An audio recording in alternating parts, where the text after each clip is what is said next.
Mary, welcome back. Hello. Всім доброго дня. Okay, let me turn this up. Okay, so on some of the forums, the host forums, I've heard some discussion about taking English tests. Yeah, and so I'd like to discuss that right now. Сьогодні ми наше заняття хочемо присвятити тестам, тому що, як виявляється, з форумів це те, що дійсно цікавить людей, які приїжджають наразі до різних англомовних країн. Okay, hold on, I'm going to... Oh, I'm so sorry, I'm going to start again. I mean, I'm not going to start again. I'm just going to turn off my WhatsApp, because if I don't, you'll be hearing from my Eurovision group nonstop. Okay. It's Eurovision season, Mary, and that's it's not pretty for anyone. Hold on. Okay. Once again. Okay. So I'm just going to repeat that last part. So, welcome back. I've heard some talk on the Ukrainian forums about English testing, so I just want to discuss about English testing for a moment. Доброго дня. Сьогодні повертаємося і хочемо сьогодні присвятити частину нашого заняття тестувальним системам. Excellent. So, why would you need to take a test? Sometimes immigration requires a test. Sometimes universities require a test. And also, if you need to certify with a professional body, you may need a test. Тестування, як правило, потрібно у трьох випадках: якщо ви іммігруєте, якщо ви їдете в англомовну країну на навчання, та також якщо вам потрібна сертифікація. Okay, some things to consider when choosing your test. What scores do I need, and do I need them in all sections? Number 2, what tests are accepted? Number 3, what free instruction can I get for each test? Go ahead and I'll talk about this for a minute. Так, наразі перед вами слайд, і він окреслює те, про що треба подумати, коли ви обираєте тестувальну систему. Ну, по-перше, це оцінка, яка вам необхідна для вашої мети. Які тести необхідні для кожної з мети, яку ми перерахували, тобто або навчання, або сертифікація, або імміграція. І як можна знайти безкоштовні заняття для підготовки до цього тесту. Cambridge, the company, also the university, has a near monopoly on English testing in Europe. And this means that if you're looking for free instruction or help for refugees, it's most likely that you will get instruction for a Cambridge exam, one of the Cambridge exams. Кембридж має монополію на проведення тестів з англійської мови, тому якщо ви шукаєте безкоштовну підготовку, то, мабуть, саме там ви її знайдете. It is worth considering whether your test expires. Також обов'язково ви повинні врахувати, чи є так званий срок дії вашого тесту. So some of these exams expire after 2 years, so you have to recertify. Як правило, результати тесту дійсні протягом 2 років. Потім вам треба його перездавати. Okay. Number 5, during COVID, a lot of these exams decided to try online versions. However, because cheating was possible, you know, your certifying body might not accept the online version. Ну, як ми знаємо, завдяки ковіду дуже багато тестів наразі можна скласти онлайн, але онлайн-тестування передбачає, що аплікант може списати результати тесту, тому дуже часто також це треба перевіряти задля досягнення певної мети. Результати онлайн-тестів подекуди не приймаються. Number 6, what's the cost of the test and who's paying? So sometimes for refugees, a charity will pay. However, the cost of these exams can be £250 or more. I think 250 is about an average cost. And I've seen students have to take this exam 2 and 3 times. Як правило, вартість однієї спроби скласти тест складає 200-250 фунтів, тому це треба приймати до уваги. І, як правило, аплікант не може здати тест з першого разу, іноді потрібно 2 або й навіть 3 спроби. Okay. I would also ask if there's multiple versions of the test. Some offer an academic version for universities and a regular version, so make sure to check that. Bradley, can you explain what is the difference between the academic and the regular version for people? I think that some people might not know about it. Oh, do you want to explain it? I haven't looked it up. I normally just buy the academic teacher's book, right? Like I just buy the teacher's manual. Because, for example, I prepare for Ielts, for example. Excellent. So I do know that there is an academic and a regular version. I will explain it in Ukrainian. No, explain it in English as well for host families, because I think the academic version just has the academic writing section, doesn't it? There's the academic writing section. Right. Yes. Yeah, okay. Yes. Quite a lot of tests have 2 versions, like Ielts, for example, academic and regular. Usually it has just the same section, so listening comprehension, reading comprehension. There is no grammar in Ielts as far as I know. But, for example, Ielts has an academic version which presupposes the academic writing section, where you have to describe a graph. Oh, the graphs. Or a chart. Yes, that's absolutely right. So it can be a line graph or a pie chart or a table. And there is also, what's the difference between the writing section in the regular and academic versions? And that in the regular version, it's usually a letter to a friend or something like that. And in the academic version, it's an essay. It's an academic essay. And the topics are quite tricky, I would say. Yeah, for sure. For sure. Okay, and now I'll explain it absolutely. in Ukrainian. Absolutely. Yes. Обов'язково, коли складаєте тест задля певної мети, спитайте, який саме тест вам потрібен, бо одні й ті самі тести, до прикладу, Ielts, це тест, який вимагається європейськими країнами для вступу до університету, для імміграції і для роботи. Він має 2 версії – академічну та неакадемічну. Секції цього тесту однакові, тобто це читання, письмо, і читання, письмо і аудіювання, але відрізняється частина письма. В неакадемічному варіанті це, як правило, написання листа другові, але в академічній версії там письмо складніше. Там треба описати графік і написати есе. Excellent. Okay. What do you find most difficult for students, Mary? I think the graphs are probably the worst. Because of the time limit.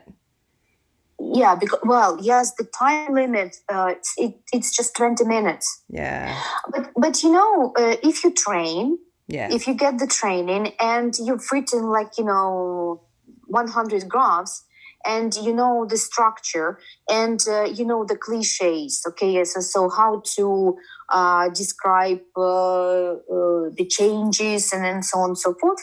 There is nothing difficult, I would say. Yeah. Do you want to translate that? And I'll have a thought while you're translating. До прикладу, мої студенти найскладніше для них в академічній версії тесту це саме описання графіків. Але якщо тренуватися, якщо описати 100 графіків і знати, вивчити клішовані фрази, до прикладу, для описання змін, які демонструє графіки, такі інші, якщо потренуватися писати згідно певної структури, яка є безумовно, то нічого складного, на мій погляд, в описі графіків немає. Окей, Бредлі. What does якщо mean? If. Oh, great. That's conditional. Oh, Yes. good. I've learned my first conditional. Yes, that's if. What a painful place to start. Fine. Okay, so yeah, I think for me in the academic sections, which now that I think about it, I think almost all of my students study for the academic. I can't remember preparing anyone for the regular recently. Yeah, the academic version, I think for me, the difficult thing is that all of the words for rising and falling are irregular, and all of the idioms like to axe something, to, or prices were slashed or something like this. Yeah, and then always the question asks for something like advanced vocabulary, so you're looking at pollution or something, and you have to have all the vocabulary for pollution even to be able to read the graph. I mean, yeah. Depletions, ozone layers, and whatever. Yeah. Okay. So before you decide which test to take, if you have a choice, take a practice test. YouTube the speaking parts. So for example, you could YouTube Ielts Band 7 or Ielts Band 8 to see lots of speaking, to see what you'll be expected to produce, yeah? But don't just start studying for one cold, I think. Не починайте готуватися до тесту, поки ви не спробуєте його пройти. В інтернеті дуже багато є варіантів тесту, які можна пройти онлайн. І також в Ютубі можна знайти записи, як інші люди, до прикладу, проходять тест на говоріння, знову ж таки, тесту з IELTS. Тобто треба подивитися, як це буде проходити, що від вас буде вимагатися, і тільки потім розуміти, що саме це вам потрібно, і тоді вже обирати тест і починати готуватися. I think there's also a big difference in... I think a lot of people learn general English, right? You move to a new country, you're learning the colors, how to order food, how to do shopping. And then I think there's just a big divide between that. You think, okay, I'll go take a test, but it's kind of two separate things, right? Even for teaching, it's two separate things. Ще одна проблема, яку ми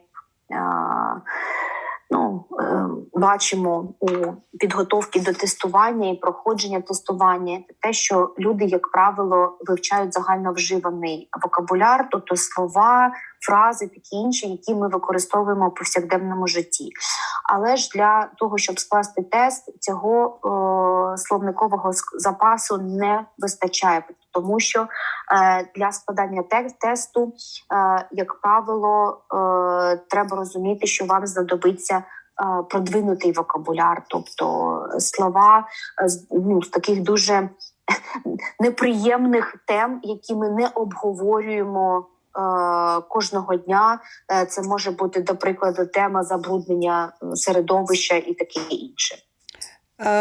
I absolutely don't want to frighten anyone, but it's absolutely normal for an English teacher to make, I don't know, €20 an hour, but if you're teaching IELTS, something like 60. Well, maybe the teacher doesn't, but the school will. £60 an hour? Yeah. Italian students, if you go to an English school, or sorry, not pounds, euro. If you go to an Italian school, the going rate for IELTS preparation, just for one-on-one lessons, not a group lesson, is 60 an hour. I mean, it's crazy, crazy, crazy. But our listeners are lucky because they've got you and I, and we've got tons of experience, and they've also got host families, so they'll get a lot of practice with the language. What I would say is that you have to be able to gauge your own level, right? Because you do, go ahead. Так, наразі, що ми обговорюємо, і не хочемо вас налякати, але підготовка до екзаменів, особливо якщо це академічний варіант, до прикладу, академічний Ielts, в Європі ціна на індивідуальне заняття підготовки з Ielts сягає 60 євро.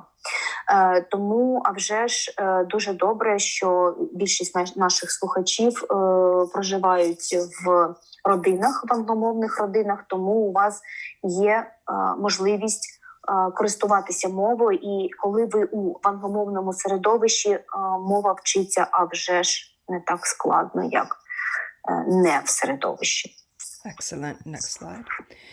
So when you prepare for a real test, make sure to take it under real exam conditions. So, if that test is 3.5 to 4 hours long, you sit and you take a whole test at 3.5 to 4 hours long. And then there's this thing, well, go ahead, you explain that and then I'll do the next thing.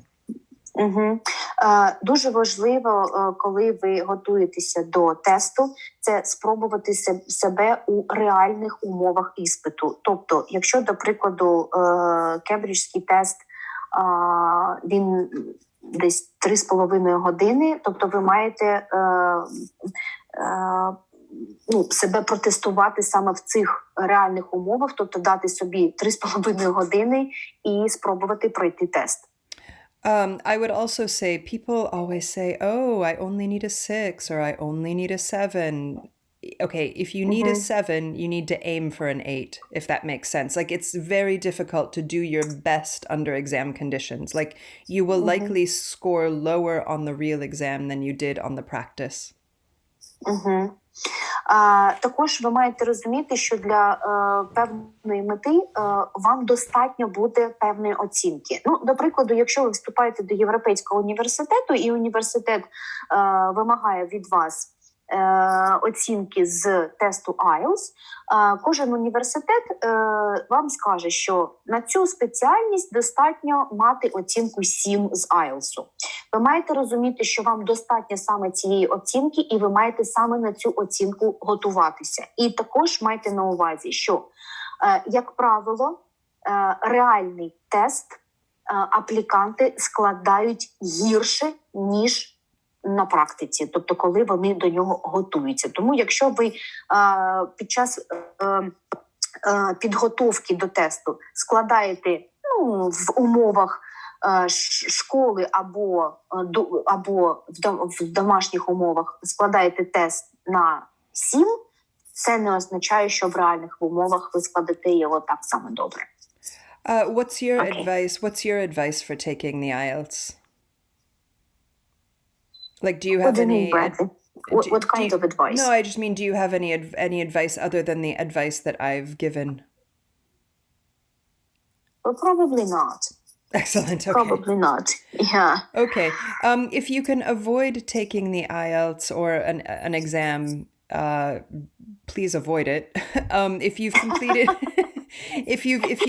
if you've completed your university studies in English, this is a way to get an exemption, for example. Якщо у вас є шанс уникнути складання іспиту, не складайте його. Okay. So maybe you are a midwife or a nurse and you go to the NMC, the National Midwifery Council, or the Nursing and Midwifery Council, I think it is, and you read something like this. Nurses and midwives will still be required to achieve a minimum overall score of 7. However, a 6.5 score in writing will be accepted, blah, blah, blah, blah, blah. So you need a 7 in all sections except for writing.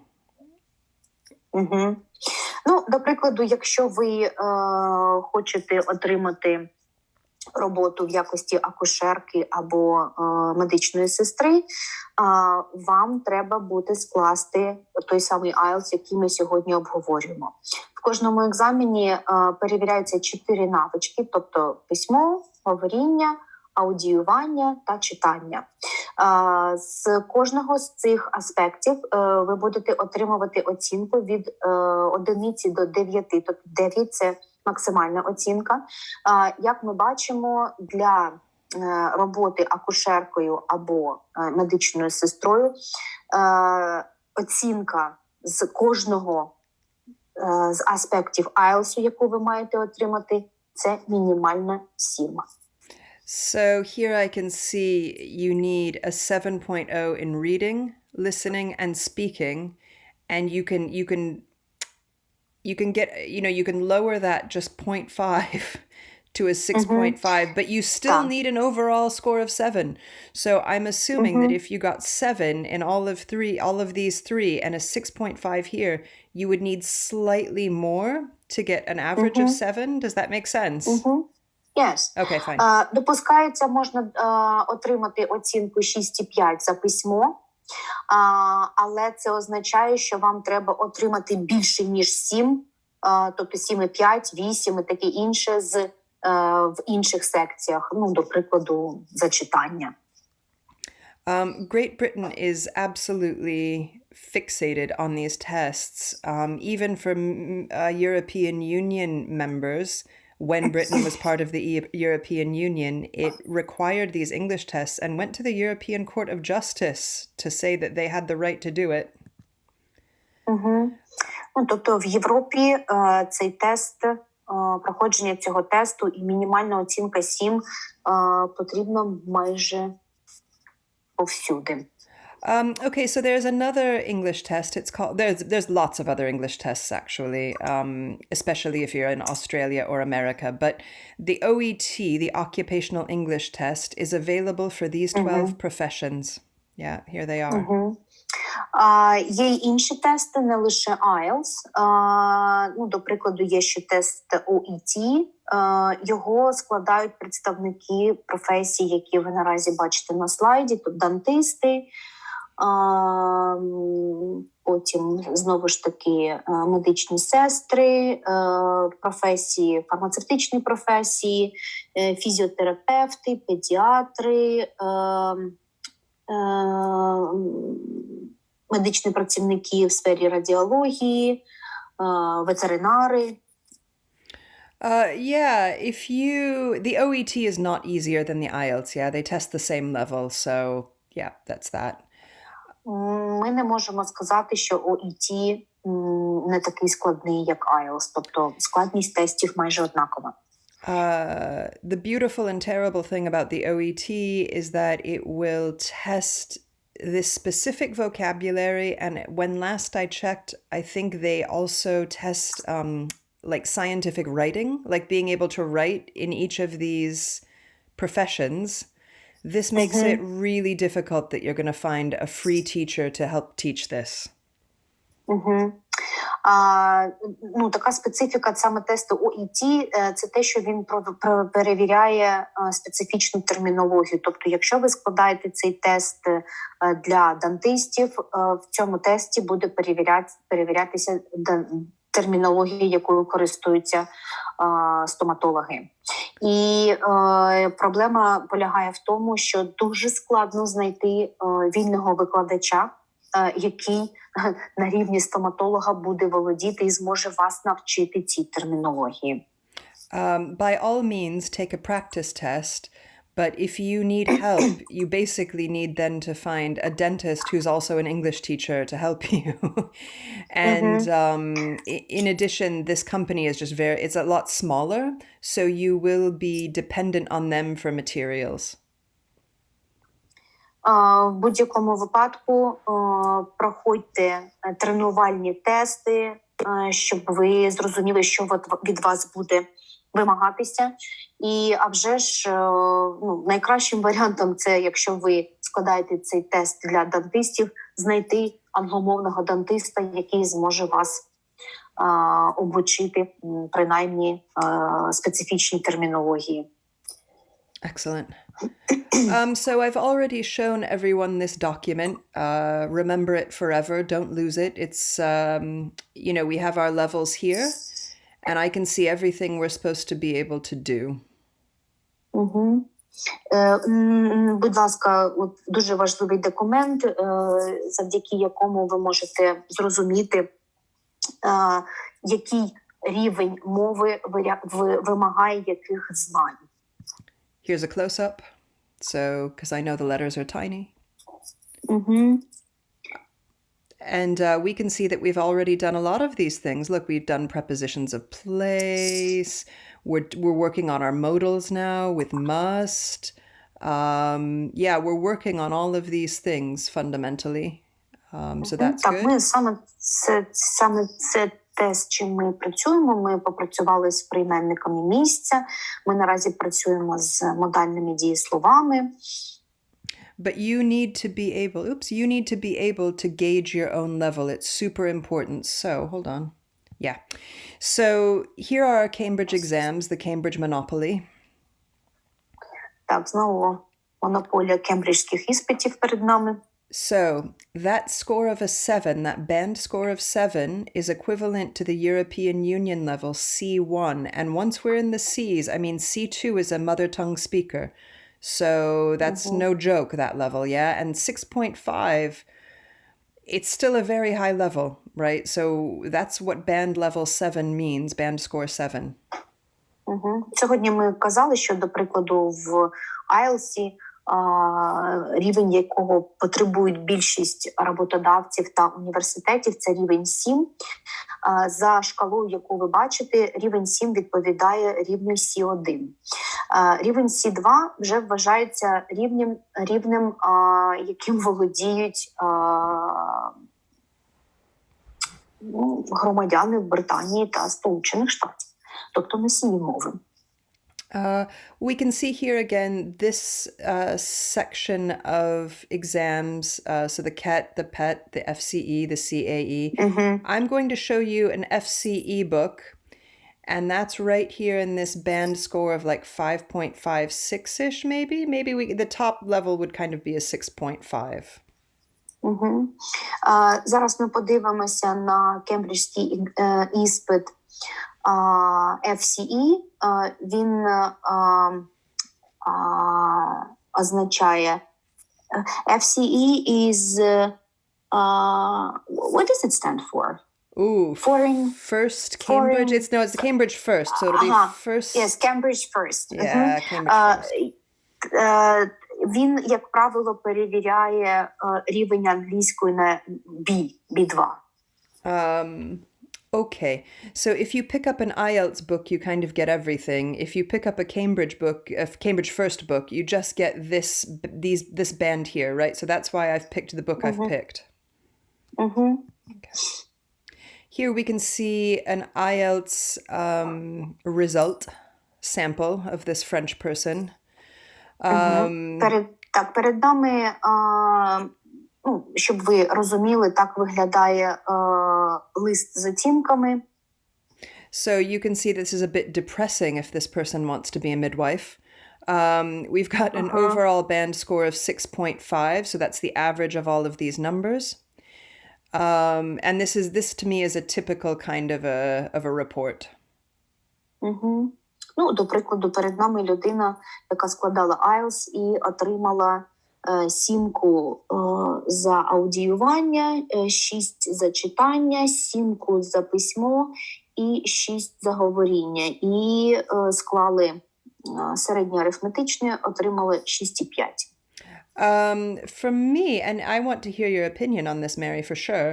For me, okay, so I can see his highest level is a 7 and his lowest level is a 6. So there's only one band of difference there. That's pretty good. Sometimes I've seen it with a 2-band difference. So the lowest is a 5 and the highest is a 7, and that's a bit depressing. What's typical for you to see for results, Mary, from Ukrainians? Well, I think that Ukrainians usually sit an exam and get more or less the same scores for different sections. But what is probably the lower score would be for what we call productive skills. Okay. So that's writing and speaking, of course. Excellent. Yeah, fine, right, yeah. Yeah, so Ukrainians are better at listening and reading. Okay, so when they have just to understand something. But as to productive skills, they are acquired not that easy. So that is why the score is usually lower for the productive skills. Okay. Do you want to explain that? Definitely explain that. Так, ну, 4 секції, як правило, в екзамені, тобто слухаємо, читаємо, пишемо і говоримо. Так? Тобто ці 4 навички перевіряються. Як правило, ну, це за результатами, скажімо так, як українці, як правило, складають цей тест, 2 з цих навичок називаються репродуктивними, тобто коли ви маєте самотужки так, скласти текст, так, і проговорити або написати його. Тому письмо і говоріння – це те, що українцям, як правило, дається найскладніше, тому оцінки саме за ці секції, як правило, бувають нижчими, ніж за читання і аудіювання. I can't tell you how depressing it is when people really need this score and they just keep aiming for just the score they need and keep retaking the Ielts hoping for like a 0.5 improvement. Do you know what I mean? It gets so just listen as much as you can, and students here are at an advantage because they're with a host family. But yeah, like get as much practice as you can. Because it's not your overall score. Yeah, they're going to be looking at all 4. Так, ну, тобто, коли або роботодавець, або університет бачить вашу загальну оцінку, ну, це не найважливіше для нього. Тобто і роботодавець, і університет все одно будуть дивитися на оцінки за усі секції. Тому, а вже ж ті студенти, які вивчають мову у мовному середовищі, тобто в англомовному середовищі, це завжди набагато краще. Okay, so here's an example of a Cambridge book, and as I've told you, this just tests that 1 level. You might have a book, if I can find a book similar to this, I'll put it in our materials, in our link, in our folder link. But this is a first book, yeah, Cambridge first book. Ну, перед вами обкладинка підручника, який, як правило, використовується для підготовки к кембриджським іспитам. Okay. That's FCE, right? Yeah. Oh, no, sorry, that's FCE, yeah, sorry, I thought FCE. FCE. So this is where we are. This is where we are right here in B2, solid B2. What else did I want to say? I wanted to say something else. If you buy a book, you can probably buy these pretty cheaply used on like Amazon, but make sure that you buy the one with a key, with the solutions, if you buy a book. Якщо ви купуєте підручник, можна купити підручник, яким користувалися, наприклад, на Амазоні, це буде дешевше. Обов'язково купуйте лише той підручник, який має також відповідь, щоб ви мали можливість саме себе і перевірити, як ви. But I promise if I put something in the folder, they will always have the solutions. Look around. I'll never give you a book without the solutions. Ті підручники, які Бредлі буде викладати разом з лінком, вони усі мають відповіді, тому інших вона не буде пропонувати. Okay, so this is a fun game we can play to see our level. We are, here, I have a sentence here. Mary is shorter than her brother. I know that this is slightly lower than B2, and they're trying to get us to produce the same idea as B2. So the first sentence, hold on. The first sentence will be here, B1. And then they're asking us to try to raise our level to this B2. if you don't understand either, you're in trouble. You're just in the wrong level, right? You're just in the wrong level. If you understand this but can't produce this, then you're in B1. So the first sentence is B1 and we are expected to produce B2. Let's see if we can do it. Перед нами завдання, за допомогою якого ви можете перевірити власний рівень. І, власне, таке завдання є в багатьох кембриджських іспитах. Завдання називається «Трансформація за ключовим словом». В чому суть? Вам надається речення, яке за своєю граматичною структурою належить до рівня B1. І вам надається якесь ключове слово. У прикладі, який ми зараз розглядаємо, це ключове слово «not». І вам треба переструктурувати речення таким чином, щоб в ньому з'явилося це ключове слово, але при цьому значення речення не повинно помінятися. Wow. Okay. So the rules of the game are we have to make the same idea with a different sentence structure, and we can use between 2 and 5 words. So here we have 1, 2, 3, 4. I can't use any more than 5 words. Yeah. Yeah, well, I have already explained. Fine, perfect. One more thing. Ще, скажімо так, важливе.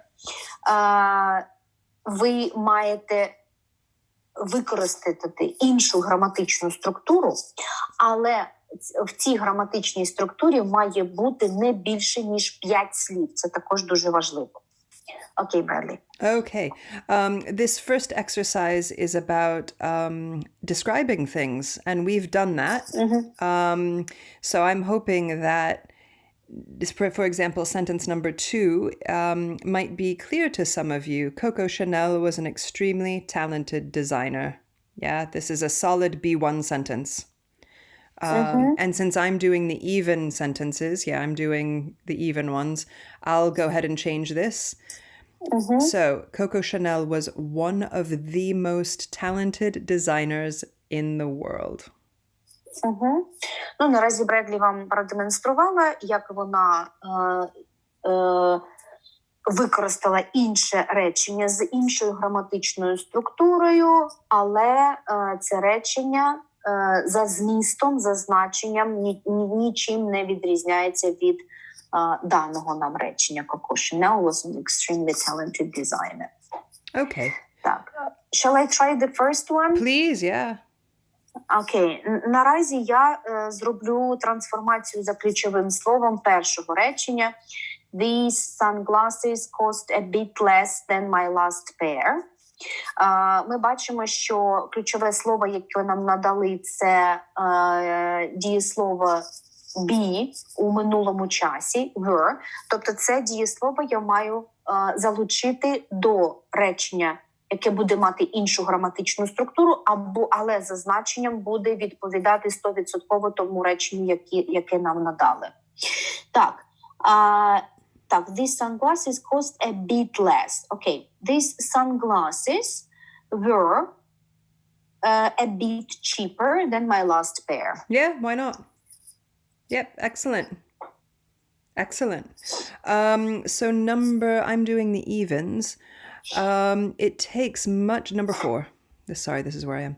It takes much less time to travel by train than by car.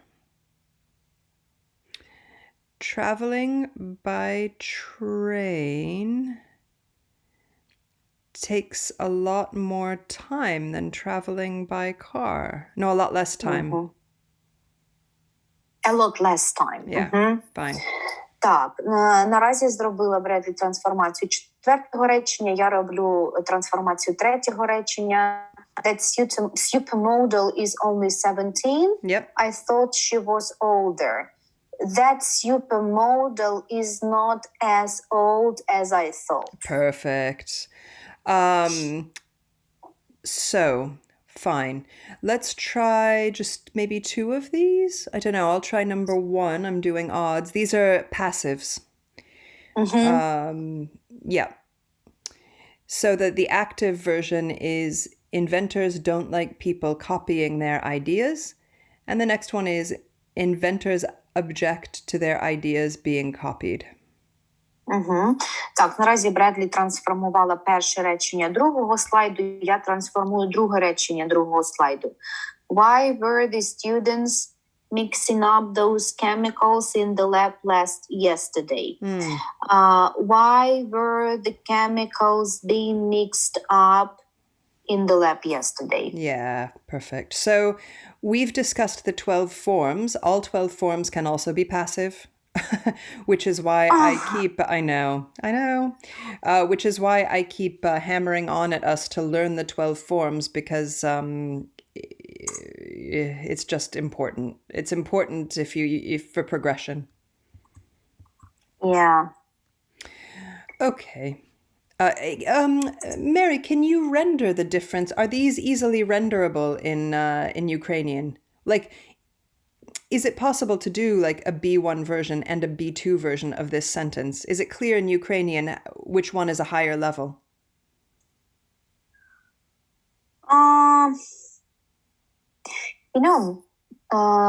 Truly speaking, I have no idea what kind of exam the people who want to immigrate to Ukraine have to sit. Right, fine. What if we speak, for example, about school living exams? We don't have assignments like this. Okay. So to check the level. Fine.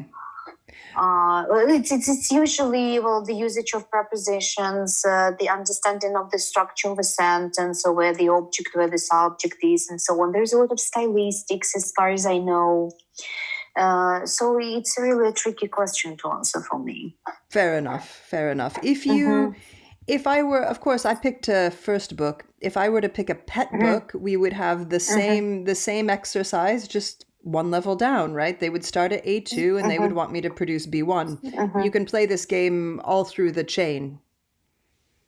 Так, тобто на різному рівні екзаменів ПЕТ, FCE, КЕТ, про які ми зараз говоримо, завдання будуть різними. Тобто вони будуть відповідати тому рівню, який перевіряє кожен з екзаменів, кожен з іспитів.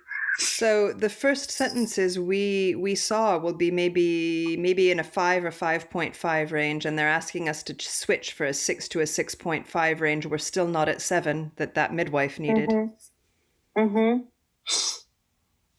Так, можемо побачити, що, до прикладу, на іспит ПЕТ буде перевіряти рівень, тобто він буде відповідати рівню 4-5-5. І якщо ПЕТ буде залучати завдання, які ми тільки що зробили, тобто ці трансформації за ключовими словами, то перше речення буде відповідати, до прикладу, рівню 4,5, а те речення, яке вам треба продуцувати, тобто зробити з тим ключовим словом, воно буде на рівень вище, тобто буде відповідати рівню 5. If I wanted that, I could buy a CAE book, yeah? We could work from a CAE book to be at that level, at that 7.5, 8 level. So IELTS equals CAE, more or less. Yes. Yeah. Тобто вищий рівень, який відповідає тому необхідному рівню, який ми сьогодні обговорювали, до прикладу, для акушерів, 7.5, він відповідає в кембриджських іспитах рівню CAE. It's Advanced English. Yes, Cambridge Advanced English. Yes. Keep in mind that there are lots of jobs that don't involve testing. I mean, my husband is an engineer and there's no test for engineers. And there are lots of EU people that speak perfectly horrible English at his office, yeah? Майте на увазі, що багато професій не вимагають складання іспиту, наприклад, інженерних професій. So the book also has this and these brown books, these brown blocks. A lot of the books have them. these are common mistakes by candidates, right? The real errors. And if this is another way to test your English, if you can't pick out the error, then you might not be at that level. Угу. Ще одне завдання, яке, як правило, пропонується під час іспиту, це знайти помилку у реченні. Excellent. Here are some examples of IELTS Band 7 writing. Keep in mind that this is actually not allowed, where you pick 3 words, right? Like you can't fish, like right here. They're saying, however, and nevertheless, to try to show you 2 different ways to do it. That's not allowed.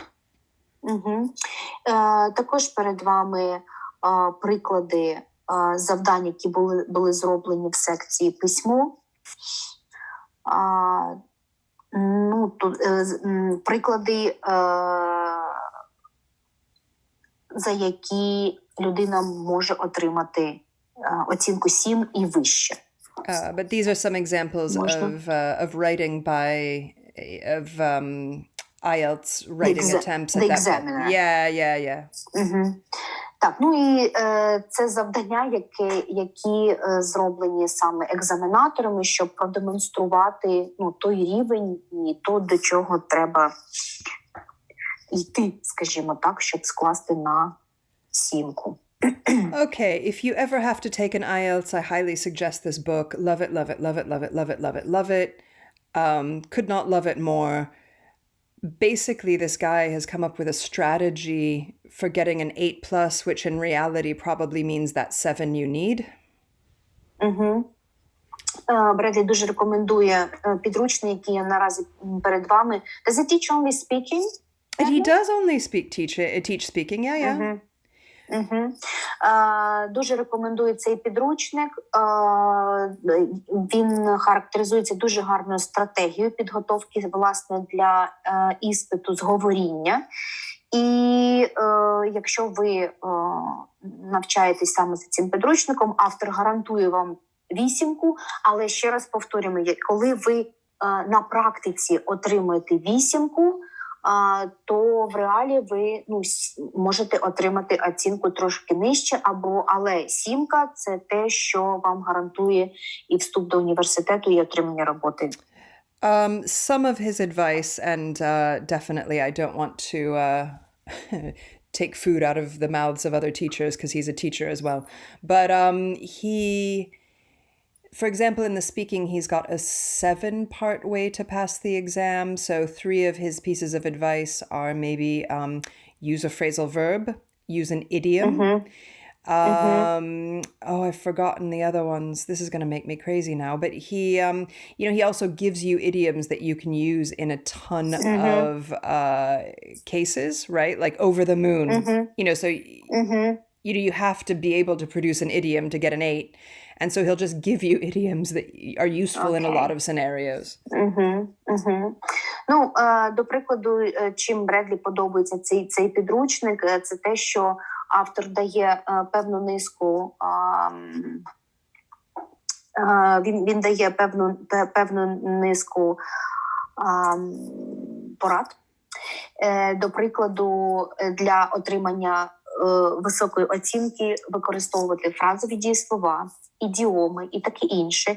І для певних тем він навіть надає список ідіом, які він рекомендує використовувати. Like for sure, you'll need a modal, an idiom, and a phrasal verb to get an 8, and I've forgotten what the other 4 are. But he has also just like a path to follow, right? Okay. Go ahead, yeah. До прикладу, щоб отримати високу оцінку, навіть 8, під час говоріння треба обов'язково використати ідіому, фразове дієслово і модальне дієслово. Це мінімум, скажімо так. He also suggests something that I definitely suggest, and I think that Mary's probably going to suggest too. You need to read the common questions that come up in IELTS, like conversation questions, and come up with maybe 3 memorized answers that are good for multiple questions. So one example is, 3 questions might be, what's your favorite book? What's your favorite movie? And so you just memorize 1, right? And yeah, go ahead, yeah. Що рекомендують, як правило, вчителі, які готують саме до IELTS, це запам'ятовувати відповіді на найпоширеніші запитання на кшталт, яка ваша найулюбленіша книга, або який ваш найулюбленіший фільм, і таке інше. Like, I don't care what your favorite book or your favorite movie is.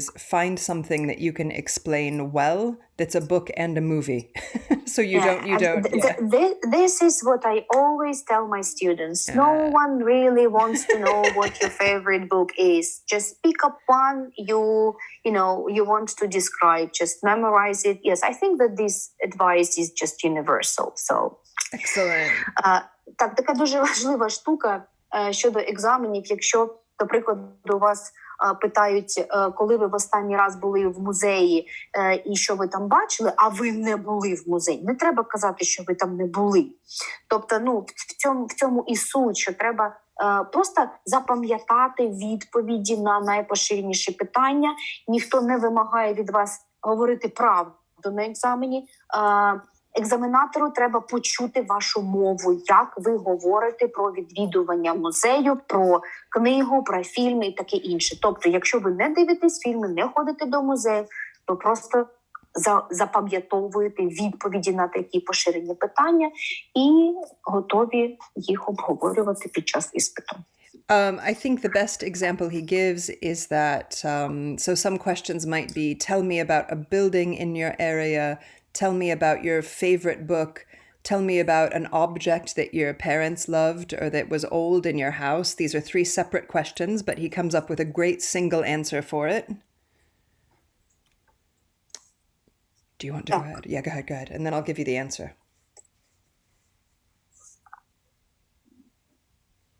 Bradley, can you repeat it, please? Repeat it, yeah, absolutely. So the three questions are, tell me about a building in your hometown, tell me about an object that your parents had, tell me about like maybe even a celebration in the past for your culture, like these culture questions. Найпоширенішими питаннями, до прикладу, є опишіть, будь ласка, якусь будівлю у вашому місті. Або опишіть, будь ласка, щось, що було у ваших батьків. Або опишіть, будь ласка, це, до речі, дуже поширене питання. Опишіть, будь ласка, якесь свято, яке святкується у вашій культурі. So he comes up with this great single answer, which I think is useful in some cases more than others. But he comes up with memorizing a piece about this family Bible, right? And the Bible, it has parchment paper, so he's figuring out a way for you to elevate your vocabulary to get it to an 8. So instead of special paper or something like that, he'll say parchment. He'll say like gold inlaid pages or something like this, gilt pages. And instead of old, he'll say heirloom. I don't know I don't know how to render this in Ukrainian clearly, but I can see what he means. If someone said old or antique, I'm like at a 5 or a 6. Heirloom, that's coming in at an 8. Окей. Так, і у підручнику, до прикладу, автор надає приклади відповідей, наприклад, на питання про предмет, який був у ваших батьків або є у ваших батьків. Він в якості прикладу надає опис сімейної Біблії і дає дуже дає такий дуже детальний опис цієї Біблії, під час, в якому він використовує дуже такий просунутий вокабуляр. І він просто рекомендує запам'ятовувати цю відповідь. І, можливо, у вашій родині був якийсь інший предмет, який такий дуже був дорогий серцю. Але він рекомендує саме запам'ятовувати вже готові відповіді з цим просунутим вокабуляром. Fine. Okay. So, I like it because it's got the vocabulary in addition to the speaking advice. Okay, we're going back to grammar now. How exciting. Так, повертаємося до граматики Okay. сьогодні. So let's look at a normal verb. We've got I learn, you learn, he, she, it learns with that S there. We learn, they learn, you learn. And then here's the past. Yeah, here's the way, the declination. Угу. Окей, перед нами дієслово learn, вчитися, навчатися. Ми його бачимо у теперішньому часі, у минулому часі з закінченням «ed». As you move from B1 to B2, you'll start using two verbs together, as in I need to eat, which, let's remember, is really I do need to eat. Yes. Коли ви прогресуєте, тобто коли ваш рівень мови підвищується, до прикладу, з B1 до B2, ви починаєте у реченні використовувати замість одного дієслова два дієслова. Наприклад, модальні дієслова та смислове. До прикладу, I need to eat, I want to go, I must go і таке інше. And here we see the to go. And I know that this is because we're in our 12 forms. However, when you see a modal, there is no to, and this is one of the reasons that we know it's a modal. Коли у більшості випадків, коли ми використовуємо два дієслова у реченні, до прикладу I need to eat, мені треба поїсти, між двома дієсловами використовується частка to. Але якщо ми у реченні використовуємо модальне дієслово, воно буде йти також з другим смисловим дієсловом. Після модальних дієслів частка to не використовується.